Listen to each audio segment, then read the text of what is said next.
आसमां छू के आने की जिद है मुझे, आसमां छू के आने की जिद है मुझे। धूप है या घटा है मुझे क्या पता, धूप है या घटा है मुझे क्या पता। मुझको अपनी उड़ानों से है वास्ता, मुझको अपनी उड़ानों से है वास्ता। किस तरफ की हवा है मुझे क्या पता, मुझे नहीं पता किस तरफ की हवा है। मुझे अपनी मेहनत पर, अपनी उड़ानों पर भरोसा है कि मुझे हवा के विपरीत भी अगर जाना पड़े तो मैं अपनी मेहनत से उस हवा के विपरीत भी जा सकता हूं। इतना कॉन्फिडेंस अपने अंदर होना चाहिए। हेलो साथियों, वेलकम टू शिक्षा एम्पायर यूजीसी नेट। मैं अली एक बार फिर से आप सभी का स्वागत करता हूं आपके अपने परिवार शिक्षा एम्पायर यूजीसी नेट में। तो कैसे हैं आप सभी, जल्दी से कमेंट करें, बताएं। उम्मीद है सब बड़े होंगे, मस्त होंगे, स्वस्थ होंगे, अपनों और अपनों का बहुत सारा ख्याल रख रहे होंगे। तो साथियों, कैसी पढ़ाई चल रही है और क्लासें कैसी लग रही हैं, कमेंट करके जरूर बताते रहो कि पढ़ने में मजा आ रहा है या नहीं, डिटेल में चीजें मिल रही हैं या नहीं। और डिटेल में मिलने के साथ साथ, डिटेल में मिलने के साथ साथ दिमाग में फिट हो रही हैं या नहीं, समझ में आ रहा है या नहीं, क्योंकि समझ में आना बहुत जरूरी है। डिटेल में चीजें मिल जाएं, डिटेल में चीजें कहीं से भी तुम ले सकते हो, लेकिन उन चीजों को डिटेल में ही तुम्हारे समझ में आ रही हैं या नहीं, यह बहुत ही अहम पॉइंट होता है। कमेंट करके जरूर बताना। और हम यहां तक जो पढ़ चुके हैं वो भारतीय आर्य भाषाओं की पृष्ठभूमि पहली क्लास में, दूसरी क्लास में हमने भारतीय आर्य भाषाओं का वर्गीकरण शुरू किया था, जिसमें हमने प्राचीन भारतीय आर्य भाषाओं को डिस्कस किया था। उसके बाद में हमने दूसरी क्लास में हमने मध्यकालीन भारतीय आर्य भाषाओं को पढ़ा। फिर आज हम जो शुरू कर रहे हैं मध्यकालीन भारतीय आर्य भाषाओं के अंदर पाली, प्राकृत, अपभ्रंश, ये तीनों आती हैं। और पाली, प्राकृत, अपभ्रंश को हमने पिछली क्लास में बहुत अच्छे से विस्तार में, बहुत अच्छे से डिस्कस किया है, उस पर चर्चा की है। उम्मीद करता हूं क्लास पसंद आई होगी।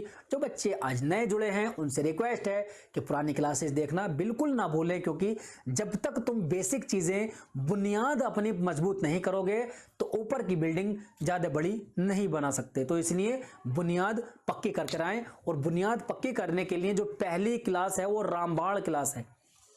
अगर तुमने उस क्लास को अच्छे से समझ लिया, क्योंकि उसमें लिखा कुछ नहीं है, सिर्फ कहानी किस्से में तुम्हें बहुत अच्छे से पृष्ठभूमि बताई गई है, उसको अच्छे से बस कान में ईयरफोन लगा करके सुन लेना और क्लास में आ जाना बस।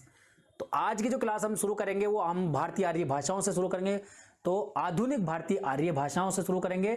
और ये क्लास हमारी इंपॉर्टेंट होने वाली है यूजीसी नेट जेआरएफ के लिए, ठीक है, और यूपीएचईएससी के लिए, असिस्टेंट प्रोफेसर के लिए, जो टीजीटी पीजीटी होते हैं उनके लिए, और यूपीएससी में जो हम ऑप्शनल सब्जेक्ट हिंदी साहित्य लेते हैं उसमें भी बहुत इंपॉर्टेंट ये क्लास होने वाली है।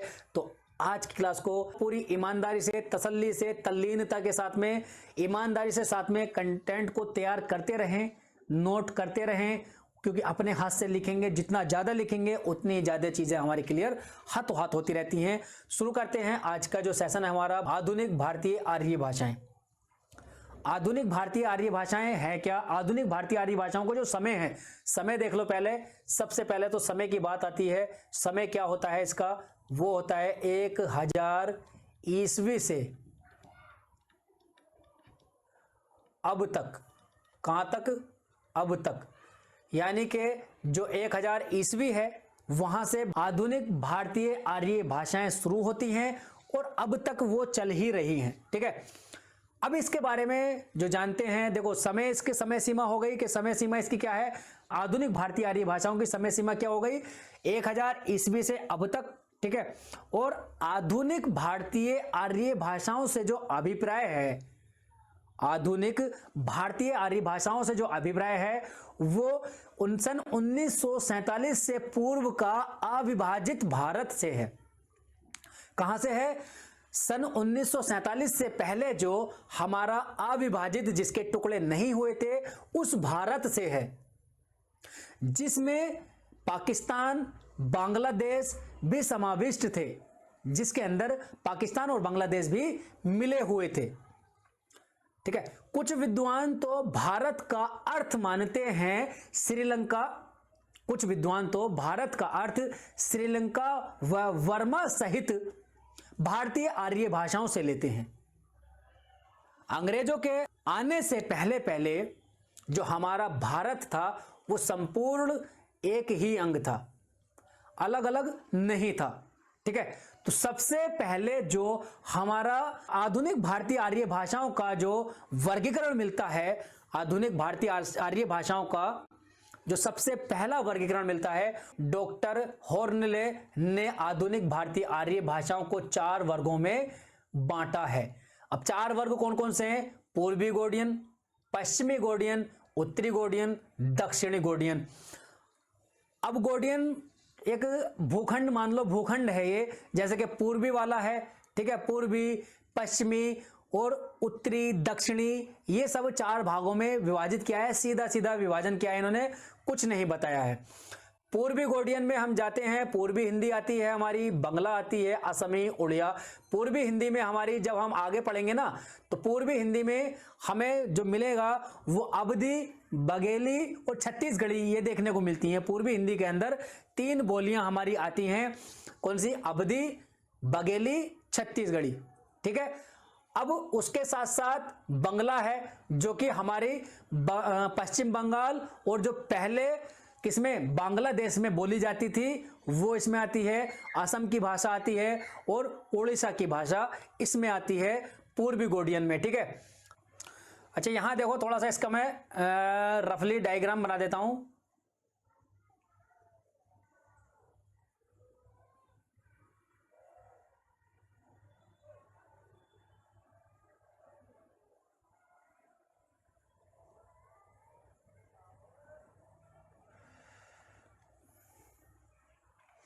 ठीक है, समझ आना, थोड़ा सा रफली बना रहा हूं मैं।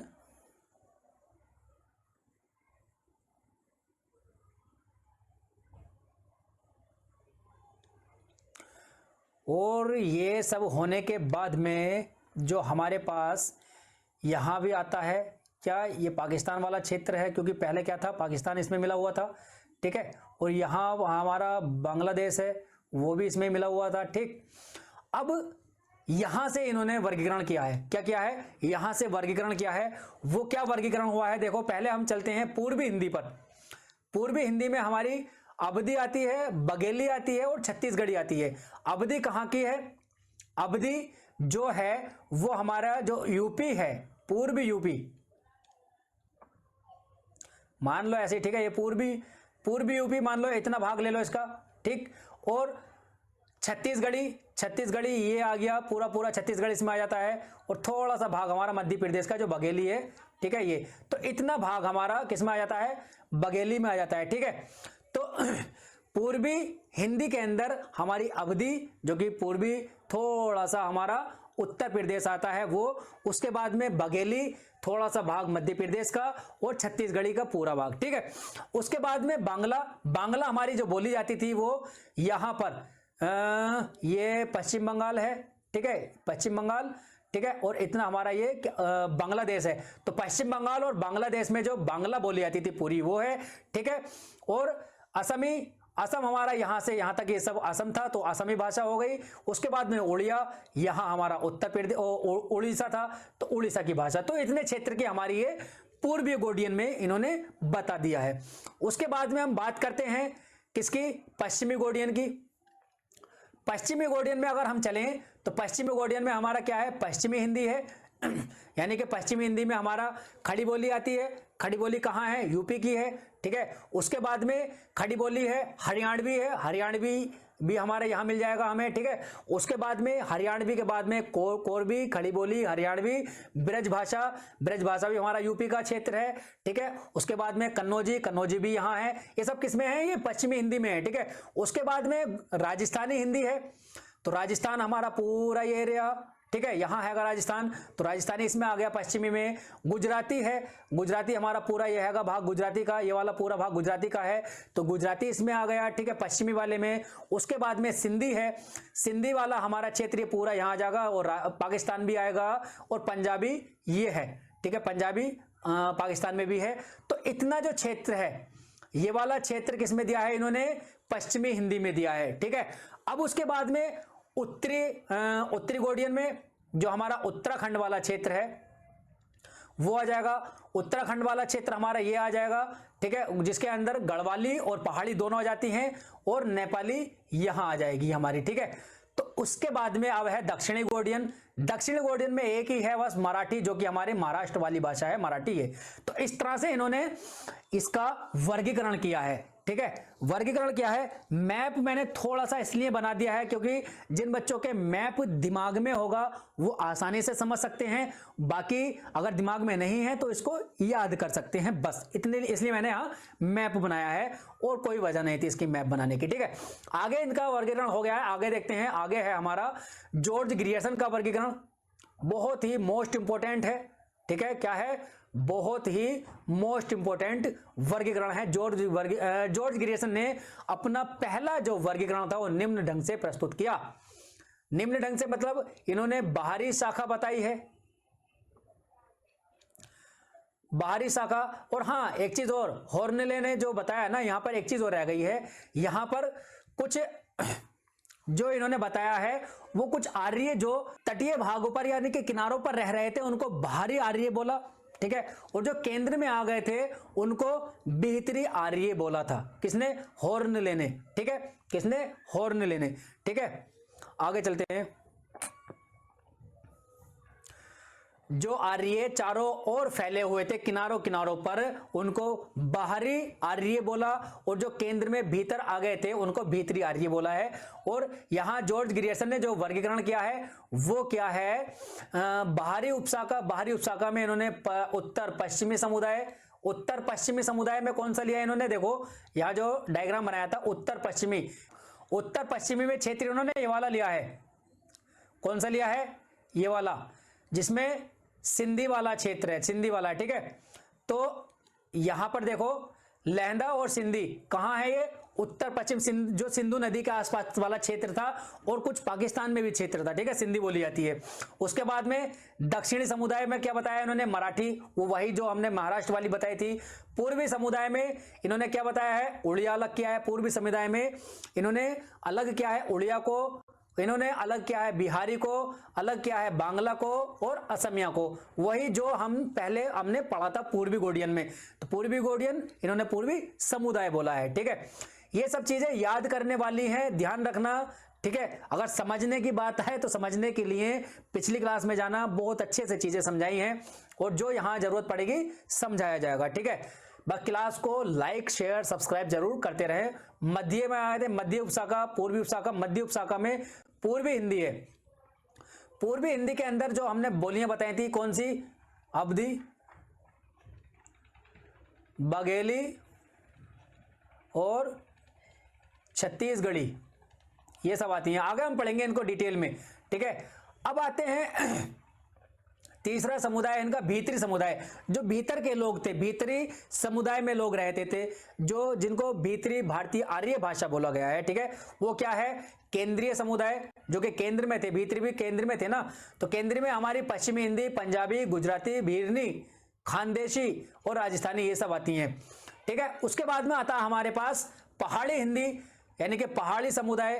पहाड़ी समुदाय में पूर्वी पहाड़ी बताया इन्होंने, नेपाली, पूर्वी पहाड़ी या नेपाली, पूर्वी पहाड़ी को नेपाली है, ठीक है, और मध्य या केंद्रीय पहाड़ी बोला गया, ठीक है, पश्चिमी पहाड़ी बोला गया। इस तरह से इन्होंने पहाड़ी को भी डिवाइड किया है।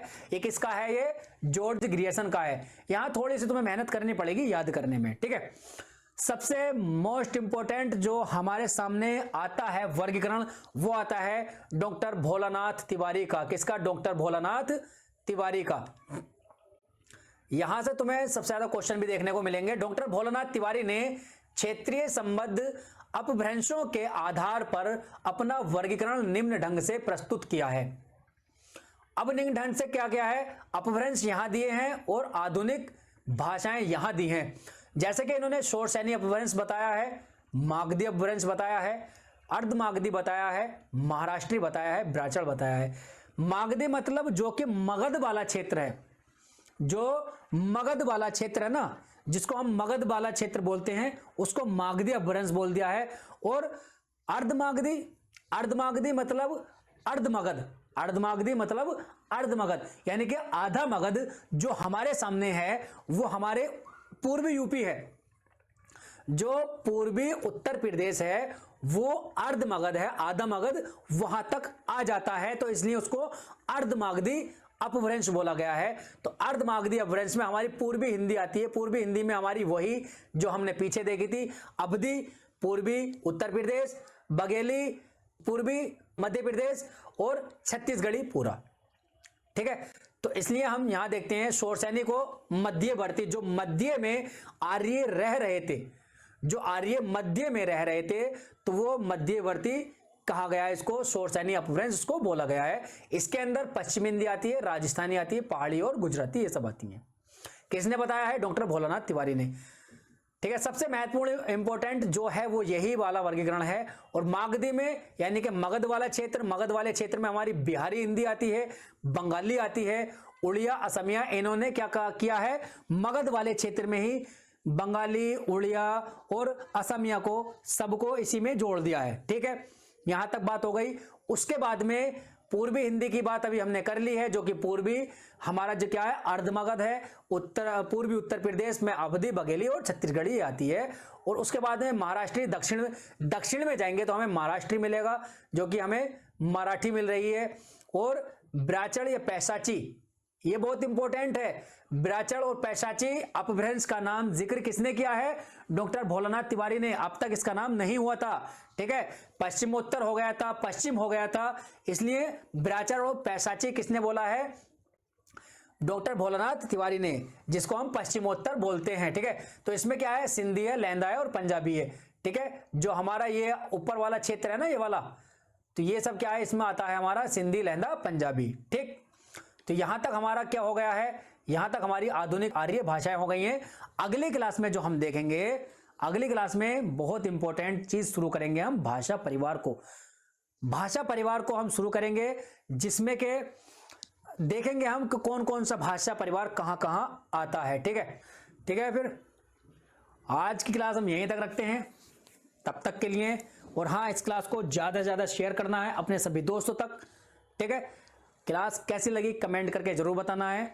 और लाइक, शेयर, सब्सक्राइब किए बिना बिल्कुल नहीं जाना है। अपने सभी दोस्तों तक भी अपने इस परिवार का हिस्सा बनाओ। फिर उसके बाद में हम भाषा परिवार शुरू करेंगे। पहले अपने परिवार को बढ़ाओ, फिर भाषा परिवार शुरू करेंगे। ठीक है, तो मिलते हैं अगले सेशन में। तब तक के लिए हंसते रहें, मुस्कुराते रहें, अपना और अपनों का बहुत सारा ख्याल रखें। धन्यवाद, टेक केयर, बाय, जय हिंद।